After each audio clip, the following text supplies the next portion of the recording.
मोहम्मदाबाद में खूनी सन्नाटा, 70 वर्षीय बुजुर्ग की रहस्यमयी मौत। रात के ढेर में तब्दील हुई जिंदगी के सारे राज। कलाई की घड़ी से लेकर कफन तक लूटा, अध जली लाश छोड़ भागे सातिर शिकारी।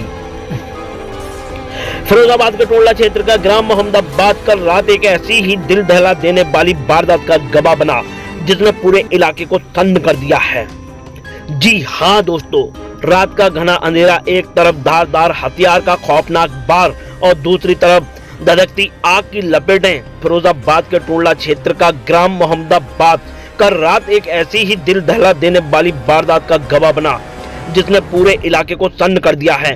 एक हंसता खिलता आशियाना पल भर में उजड़ गया और पीछे छोड़ गया कई अनसुलझे सवाल। आखिर उस काली रात में ऐसा क्या हुआ कि 70 सालीय बुजुर्ग महर्षि की रहस्यमयी परिस्थितियों में मौत हो गई। आइए आपको दिखाते हैं सलाम इंडिया 24। यह विशेष रिपोर्ट, ग्राउंड रिपोर्ट। घटना की भयावहता का अंदाजा इसी बात से लगाया जा सकता है कि मृतक के शरीर पर धारदार हथियार के निशान पाए गए हैं और सब झुलसी हुई हालत में मिला है। अंदेशा जताया जा रहा है कि वारदात को अंजाम देने के बाद साक्ष्यों को मिटाने के उद्देश्य से सबको आग लगाने की कोशिश की गई। इस सनसनीखेज वारदात के बाद से ही मृतक के परिवार में कोहराम मचा हुआ है।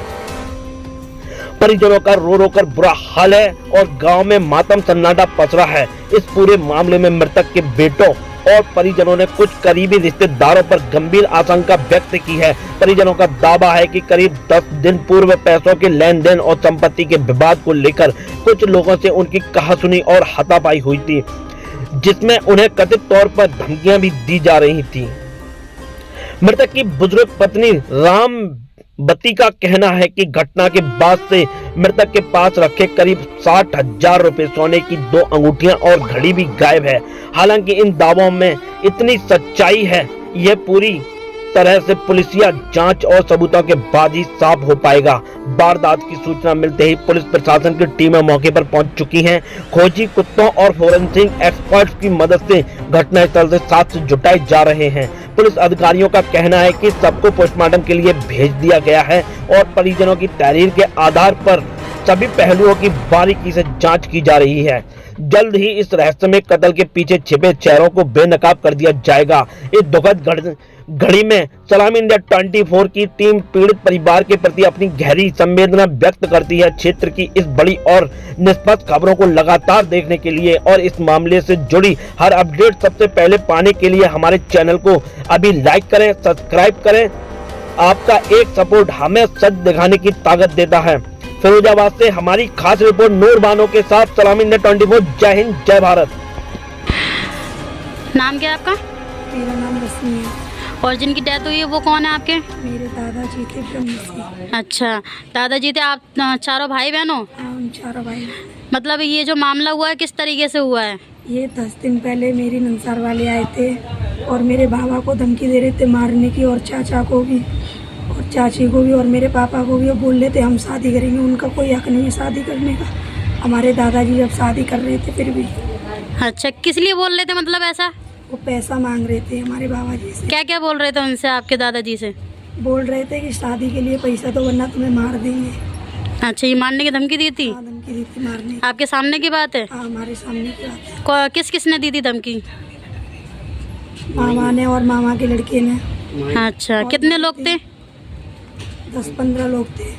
अच्छा, 10-15 लोग थे। इन लोगों ने मतलब मारने की धमकी दी थी? हाँ, धमकी दी थी मारने। ठीक है। 10 दिन पहले आपके साथ में कोई वारदात हुई थी, क्या वारदात हुई थी? जैसा बड़े भाई के साथ में ससुराल वाले आए थे यहाँ 10 दिन पहले, तो 10-15 लोग वो आए तो मेरे साथ बदतमीजी कर रहे थे। तो घर वाले लेकर गए और भी लोग आए, मोहल्ला पड़ोस थे, तो उन्हें समझा बुझा, उनने पिताजी के साथ बदतमीजी करी। मतलब हाथापाई पे नंबर आ गया था। तो मुझे कह रहे थे कि मैं जहाँ डूक रहा है और वो लड़की ख़त्म करके छोड़ूंगा, नहीं या तो बंटवारा करे और नहीं हमें पैसा दे, हम शादी करेंगे, और नहीं जाकर परिणाम बहुत बुरा होगा। मतलब वो क्यों पैसे मांग रहे? वो जमाने के तुम बैठ कर देखो और हम शादी करेंगे, तुम कौन हो? हमको आधा बंटवारा 2 बांट करके, उन्होंने ये बोला। और इसी पे भी आज तक जिद बढ़े थे। तो पिताजी का ये कहना था कि मेरी नात नहीं है, मेरे बाप दादे की संपत्ति है, तो मैं हकदार हूँ, मैं करूँगा, वो होगा, तुम कौन हो? इस बात पर केवल चिड़न थी, इस बात में इनकी अनमन चल रही थी। जो बता रहे हैं कि 10 दिन पहले जो वारदात हुई थी मोहल्ले वालों को पता है? हाँ, सारे मोहल्लों को बताया, जो लोग खड़े हुए हैं किसी को पूछ लो, ये सभी यहीं थे। क्या मामला होगा? जी कही थी कि तुम जा में से हिस्सा बांट कर दो, लड़कियन की बच्चन की शादी हम करेंगे, तुम तो बैठ के देख लो बस। आप बताइए। ऐसा जो आए थे वो 10 दिन पहले, तो यहाँ पे 15-10 जने करीब थे, तो बस्ती वाले भी इकट्ठे हुए, तो बस्ती वालों ने कहा भाई जो भी बात करनी है बैठ के बात करें अपनी, तो वो बात मानी नहीं उनने, तो लड़की के दादा से भी मौत से बदतमीजी कर रहे, दादी से भी, चाचा से भी और बाप से भी कर रहे, वो मारपीट करने के लिए। तो हमने कहा, तो वो बस्ती वालों से भी उल्टा बोले, तो लड़की की जो माँ थी वो माई वो बदतमीजी कर रही ज़्यादा।